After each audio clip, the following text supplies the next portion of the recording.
When moving to Japan this past summer, I had a preconceived notion about the anime that would be advertised in Tokyo or talked about in my local countryside classroom setting. Yet to my surprise, some of the top anime that was airing in Japan were completely different from what I watched in the United States. More specifically, the anime boom of the 2010s created a subculture of primarily teens and young adults who in a way formed the consensus of what anime genres were culturally acceptable to like at the time. This is where the era of action-based shonens and seinens thrived, with shows like Naruto, One Punch Man, and Attack on Titan reigning over the other more relaxed slice-of-life shows at that time. However, over the years, the breadth of anime genres widely accepted by the mainstream Western anime community has grown to new levels to include a broader diversity of shows. With streaming sites like Netflix adding various anime catalogs to their collection, it gave Western fans the ability to watch some of Japan's favorite series legally, like Neon Genesis Evangelion and Monster. These two factors bridged a lot of the gap between the shows that Western and Eastern fans were watching and allowed for a unity between cultures. Or so I thought. Arriving in Japan, I expected to have conversations with my coworkers and students about popular shows that were airing in the United States, like Jujutsu Kaisen, Blue Lock, or even a show like Oshinoko. Yet, I was shocked to learn that these shows were watched or read by a majority of people. When I would go into an anime-based store like Anime, the merchandise that was being sold was catering to both newer and older audiences of anime. It was weird to see just as much merchandise for a show that just aired compared to a manga that had been running since the mid-90s or early 2000s. This curiosity set me out to find out firsthand what anime were popular with the Japanese public that differed from the Western anime culture's popular taste. One part I would like to include before starting: as much as I wanted to include a show like One Piece on the list, I couldn't with the show's crazy rise in popularity as of this past year in particular. Japan made me a One Piece fan, and I bought way too much One Piece merchandise at Universal Studios this past summer, but as much as I am a fan of One Piece now, so has the West been, especially in the last few years. Anyways, on to the video.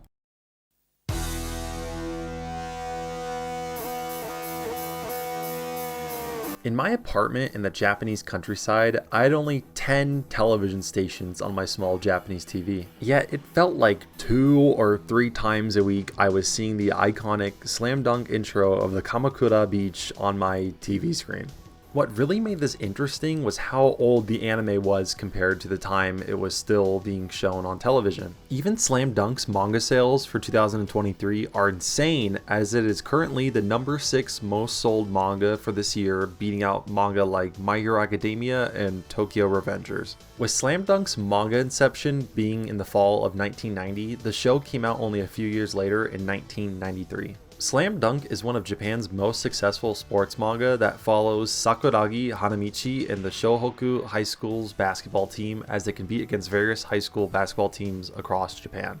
One thing that makes Slam Dunk unique to sports manga is the ability to guide the reader into the game of basketball and not fully rely on the game itself to tell its story. Sakuragi himself doesn't even know how to play the game of basketball himself before joining the team, yet through the trials and tribulations he goes through during his time while being on the team, it makes the story really relatable, especially to the audience's main age demographic, being younger adults going through secondary school and beyond. Slam Dunk's popularity in Japan was something I had not expected at all, as students of every personality type were reading the manga or watching the anime adaptation when TV stations would play old reruns of the show at night.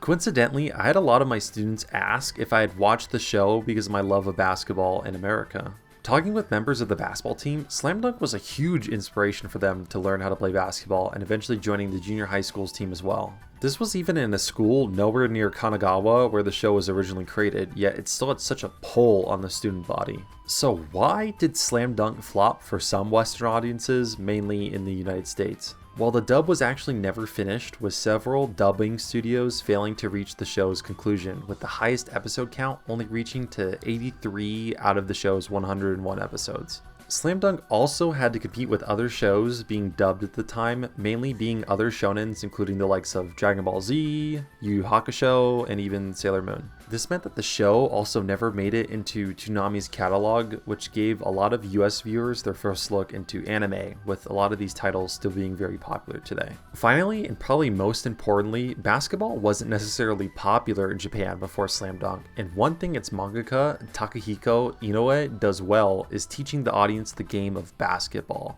This is why in the beginning, it may seem slow for Western readers, as the game needs to be learned by the audience before you can jump into any important tournament games. With basketball being extremely popular in the West already, the mangaka's attempt to make basketball cool may dissuade from further reading. Overall, I loved having Slam Dunk on my small Japanese TV, and living in Japan gave me a newfound respect for the show entirely. With sports manga like Haikyuu and Blue Lock succeeding domestically, it may be worth to go back and watch the pinnacle of sports anime, with that being Slam Dunk.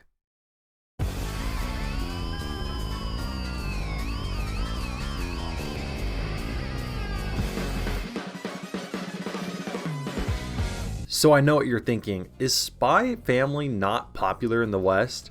I've seen Anya everywhere online, your cosplayers in my feed 24/7, what's the big idea here? I think one thing that sets Spy Family apart in Japan versus the West is the fact that the show is loved by every age group within Japan, rather than the normal young adult age demographic here in the West. Let me explain. I did plenty of activities for young Japanese students during my time in Japan, and let me tell you, every student from grades 1 to 9 knew specifically of Anya. You could put Anya on anything and the students would know exactly who she was, what power she had, and who her parents were. Whether it was convenience store foods, Boss Coffee, McDonald's, Burger King, basically anything they could put Anya on, they did. Take even adults as well, who knew exactly who Anya was and would instantly recognize the show's main cast if tested. They would talk about how they watched the show with their kids and even at times on their own accord. Even when the show wasn't airing, it was playing on reruns every Friday night at 6 p.m. on my Japanese TV channel 101. That's how much I knew about this show while being there. So what makes Spy Family the ultimate show for all ages in Japan? Well, the show's premise follows a detective named Twilight, who has to form a fake family in order to spy on a political leader to stop a potential world war from happening. His eventual wife, Yor, also leads a second life as an assassin, and they adopt a daughter named Anya who can read their minds the whole time. The show's very lighthearted and wholesome at times as the characters go from not knowing each other to becoming a real loving family. This is the perfect anime for all ages and can only be rivaled by One Piece as a show that can be enjoyed by every age demographic. The show has little to no violence, the character struggles feel real, and not every episode follows the main plot point of the story, so having a random episode to play on your TV isn't the end of the world. I think this is one reason why the show fell off in the West from seasons 1 to 2, as the show's pacing slowed down considerably with the show's objective falling flat at times. As the show leaned away from the characters' initial personalities, the show transitioned along with the characters to show the growth that the family was having altogether. I think this is why season 2 was so well received in Japan versus the United States, as there were better shows with ongoing stories that had more frequent payoffs than Spy Family did in the West. Still, the show is insanely popular in Japan, and the sales don't lie, as the manga was in the top 3 most sold manga in all of 2022 and in the top 7 currently for 2023. Spy Family really showed me that anime is consumed by all age groups in Japan and not just teens and beyond here in the West. Anya herself has become so ingrained in Japan's popular culture that I could see the manga and anime being a staple in every Japanese household for the foreseeable future. Can I say the same for Western homes? Probably not.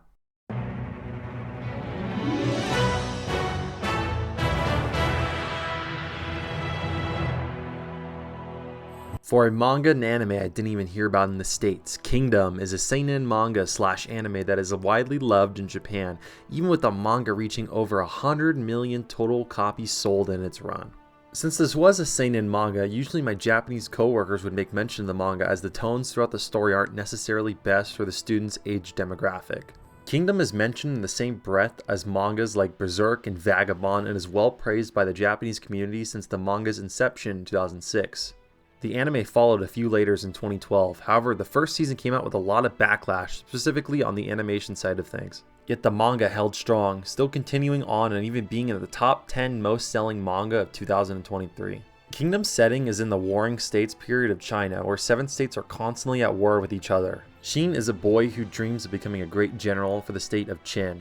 He joins the upcoming Prince of Qin, Sei, in order to help Sei fulfill his dream of unifying China and ending the 100-Year War. Soon, Xin and Sei will learn what it means to be a great leader and the brutality that their war and dream will bring. The anime for Kingdom wasn't necessarily able to portray the vision Yasuhisa Hara had written in the manga, as Studio Pierrot was criticized for the show's usage of CGI at the time. Furthermore, the anime skipped various arcs and character development early on within the show, upsetting fans, especially in the West, enough to drop the show entirely. But one thing I will say is that the anime is still continuing on to this day and has fixed a lot of issues that were occurring in the first season of the show's airing. So if you are a manga fan or are willing to stick with the show during its rough patches, then join the millions of Japanese fans in celebrating one of Japan's most successful manga franchises of all time. In closing, I think a major factor that plays between Western and Eastern anime taste comes down to the overall accessibility and the wide cultural acceptance of anime in the East. Anime in Japan has been a staple of television since the mid-1900s, while anime as a whole in the West had only really begun to spike in popularity in the late 2000s.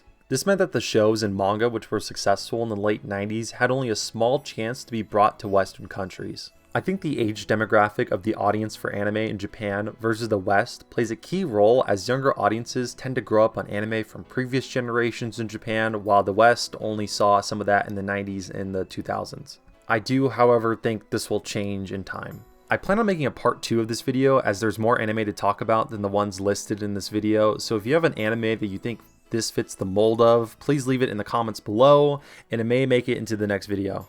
If you'd like to support the channel and my content creation journey, you can like or subscribe to see more video essays in the near future, and I hope to see you in the next one.